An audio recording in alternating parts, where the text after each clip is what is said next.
Hello, friends. Now we'll be dealing with the negative skin friction. So, negative skin friction calculation will be covering today if it is going to be a single pile embedded in cohesive bed. So, you have a single pile which is embedded in a cohesive bed. And here, this is going to be the filled up material.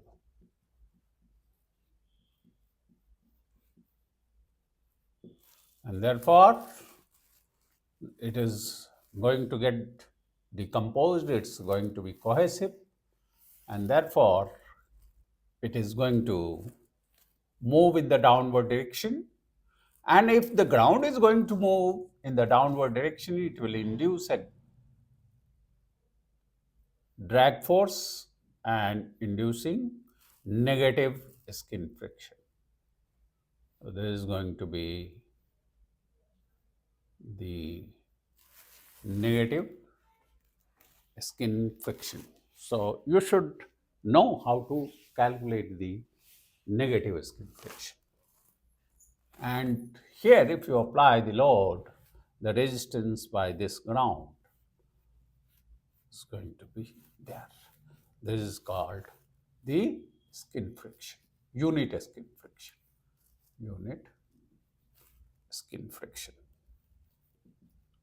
And this is called, as you know, symbol Fs. So you can have a distinction between this. And this is embedded in cohesive. So this is a cohesive ground. How will you attempt this problem? It's quite simple. You can find out the perimeter. What is the area on which this negative force is going to act? So the total negative force, Fn, will be the shaft area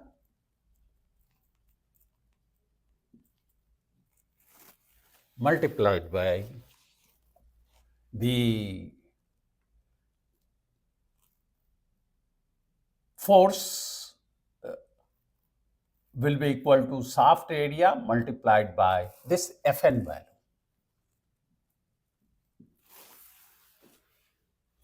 So shaft area from geometry we can find it out. Let's say this is going to be, this zone is length of the negative skin friction and the diameter of the pile is d.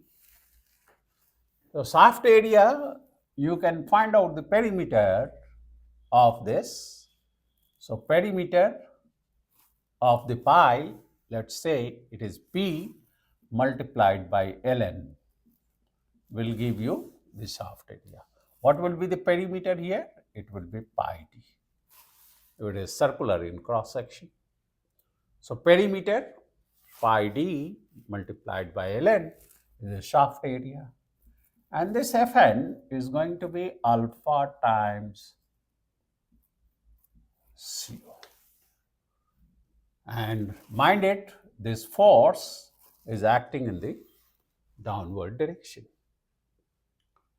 So, the factor of safety is going to be the ultimate load that it carries divided by what is the factor of safety that it will incorporate the negative skin friction. So, the allowable load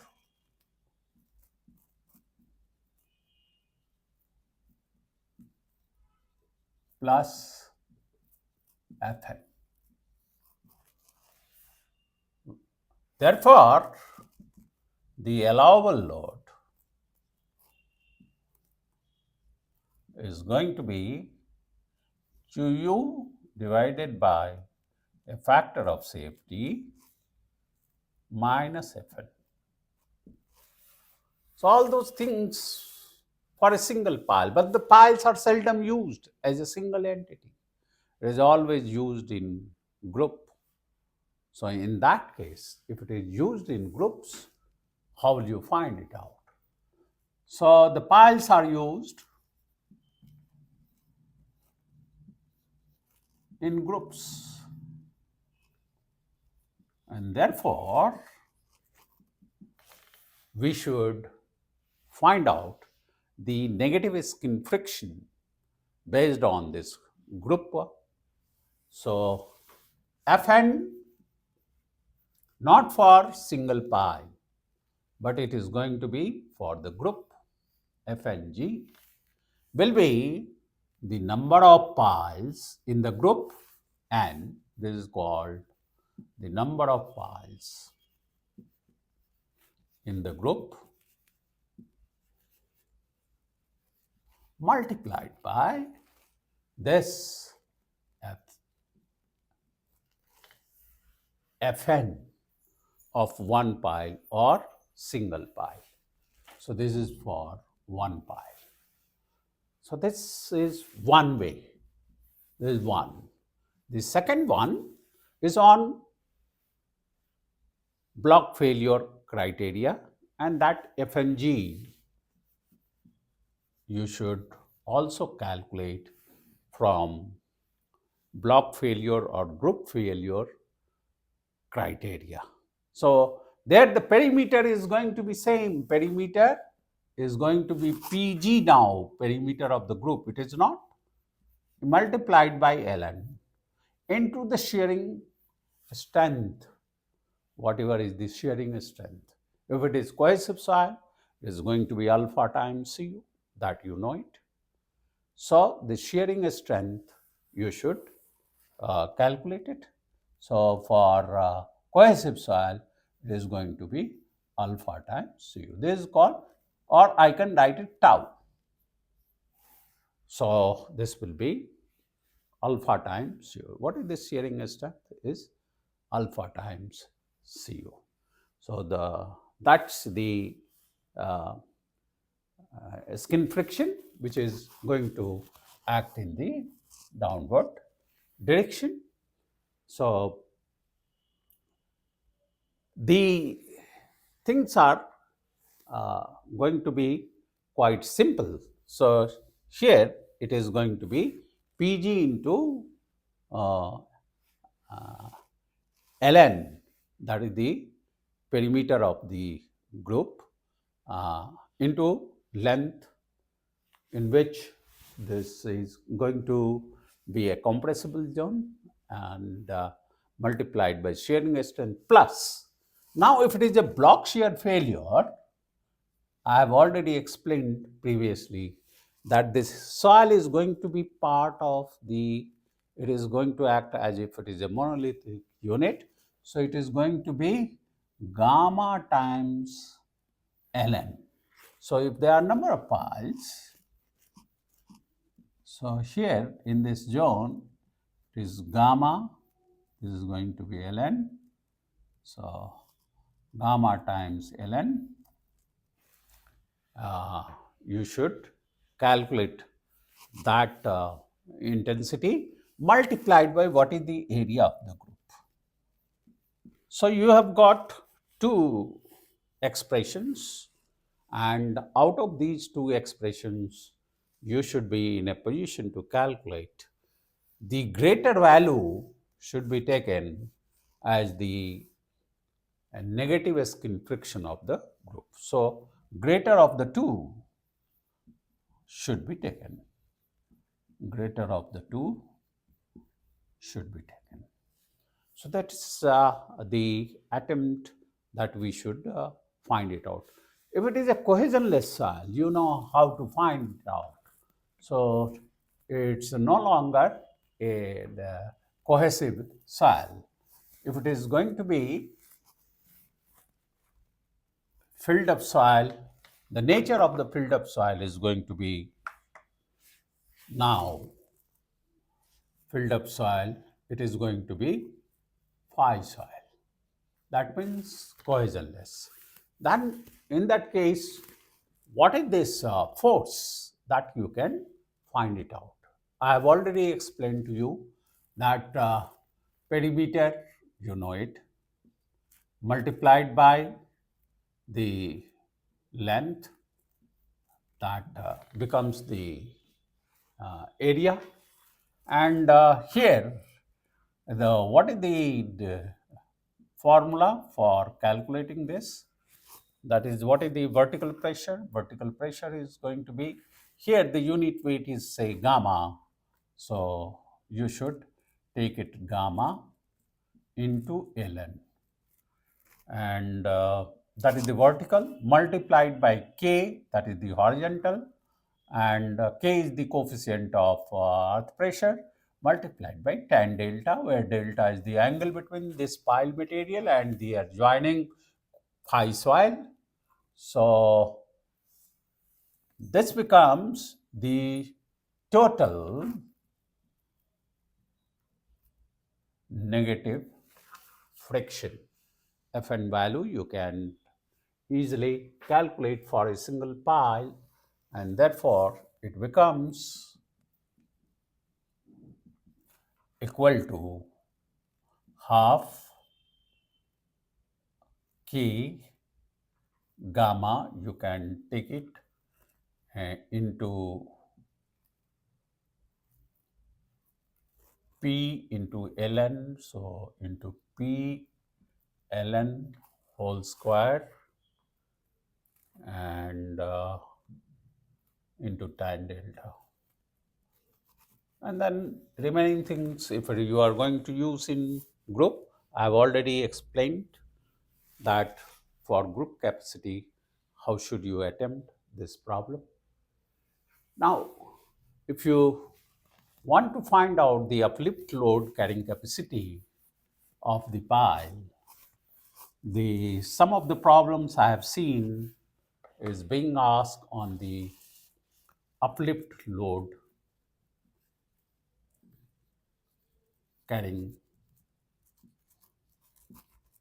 capacity of a pile, single pile or pile groups. So how will you find it out? Let's say this is a single pile embedded into the ground. So it has got its weight of the pile. Now what is the uplift load carrying capacity? How will you calculate it? Once you have this, there is going to be the resisting force. And if the ground is cohesive, if you go from the basic, find out the properties of the cohesive bed. So you will be having Cu, and therefore this frictional component, the skin friction which is acting in the downward direction. So let's say this is Fs1. So this Fs1 will be alpha times 0. So once you know this, you can find out the total skin friction. So Fs1 will be Fs1 multiplied by pi d, that is perimeter, into length of the pile. So everything is now known to us, alpha times u into pi dl.